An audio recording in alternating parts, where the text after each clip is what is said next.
Hey, welcome back to Drewster Racing. Today we are in Pueblo, Colorado for the Pueblo Classic Criterium. This is a Category 4 race. On paper, this should have been a very fast race, wide, smooth roads, 7/10 of a mile downtown course, two normal right-hand corners, and a double apex on the north end. What held things up today was the 25 to 30 mile an hour wind with gust in the 40s.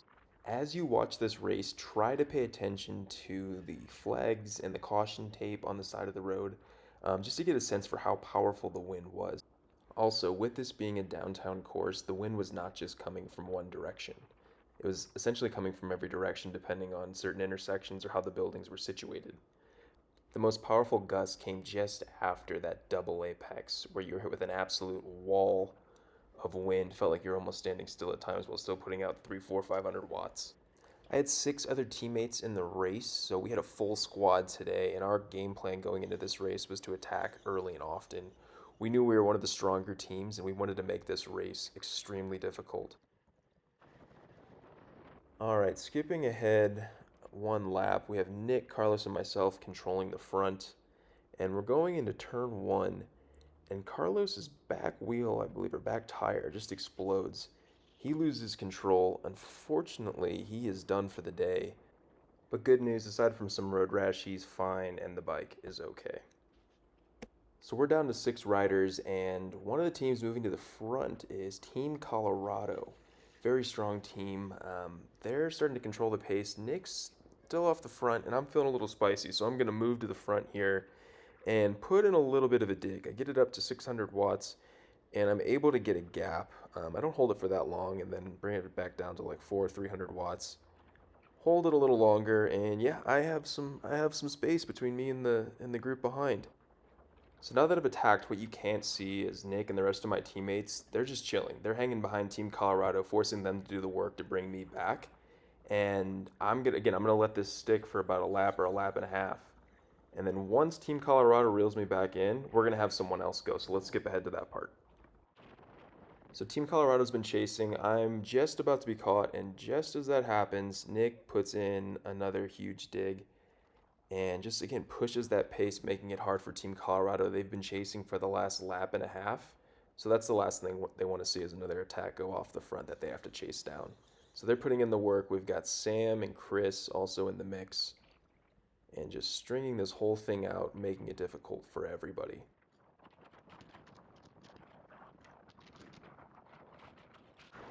Skipping ahead, the pace starts to slow down a little bit, and it's time for Primal to launch another attack. So coming into frame in just a second here is Alex on a dirty black and gray Specialized. Here he is. Right as we finish up turn 2, he's going to launch an attack and get a nice gap on the group, and teams start to panic. They're looking around. They don't want to chase. They've been in the wind all day chasing attacks. So this is the last thing they want to see, and that gap keeps growing. Colorado's looking around, hoping one of the CU guys or BJC guys or independent riders will help and join, but they won't. And Nick, just to my right in the Primal Audi-Denver kit, when Alex launched the attack, he was near the front. He slowed down. He was soft pedaling. So he's slowing guys up, and that's also going to help that attack grow. Alex is still off the front sprinting, and he's going to be able to hold this for quite some time. And Team Colorado and those other teams are going to have to put in some major work.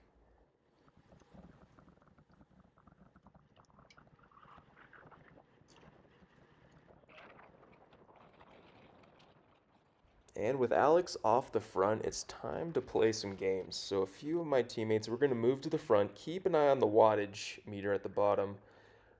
We're going to get to the front, start to control the race, and then those watts are going to drop. 300, 250, down to 200, and I'm doing 150. And Alex is off the front probably doing 350, 400, and that gap is growing. And we're only making that chase harder for the other racers.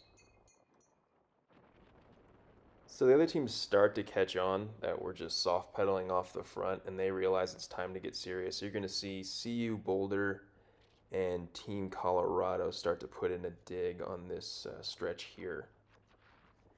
And we're, of course, going to let them. No reason to ride off the front.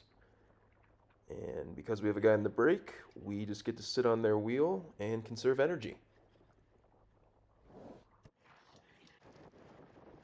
Skipping ahead to 16K to go, Alex has now been caught, and there's a CU rider just slightly up the road. And looks like Team Colorado, Primal Audi-Denver, both chasing off the front. And looks like we have my teammate Chris and Nick putting in some digs to bring that rider back. And right as they catch him, Chris is going to put in an effort and he's going to attack. Again, pushing the pace. We've been chasing now for, I don't know, say a lap and a half to catch Alex, now another half lap to catch the CU rider, and then Chris is off the front attacking with, I believe, another CU rider. By now, there have just been so many attacks. Guys are really tired of chasing, and I'm starting to think I would not mind an attack. Why not? So I've got that in the back of my mind, but we're going to let the guys off the front do their thing. I'm going to sit in, chill. It looks like 200 watts. I'm down to 90 watts. We're going into a turn. Either way, I'm hanging out in the group, just conserving energy, hoping to have another opportunity to launch an attack and see if it sticks. All right, so we're at a little over 10K to go. Chris and that CU rider have been caught. I'm not sure how long they were out front again because I didn't have the angle. I was just chilling in the group, just conserving energy. And we're going into turn 2. On this back stretch, I would say that's where the wind, it was still bad, but it wasn't the worst. It wasn't like the north end. And it seems like an easy spot on the course to maneuver my way to the front. And I consider launching an attack right now, but then I start to think, maybe the best spot to attack is into the wind. On that north end after the double apex, it is an absolute mess. And I know if I saw someone attack, there's no way I would try to catch it. Not a chance.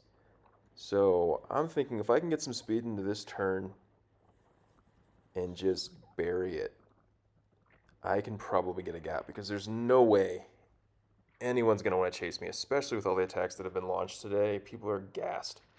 So I do that. I ramp up the watts, and a gap starts to grow.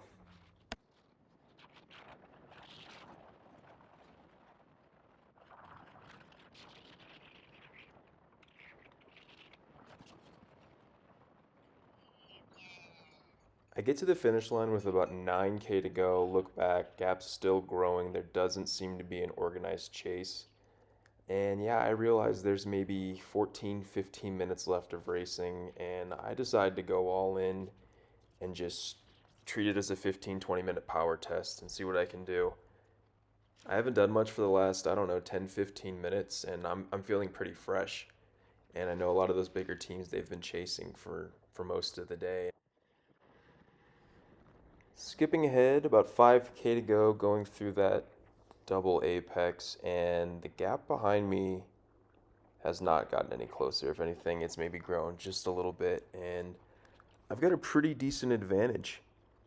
And I'm still putting down the power, feeling pretty confident, and I'm starting to think this might be possible. But again, a lot of road between me and the finish line. Let's skip ahead to that last lap and see what happens.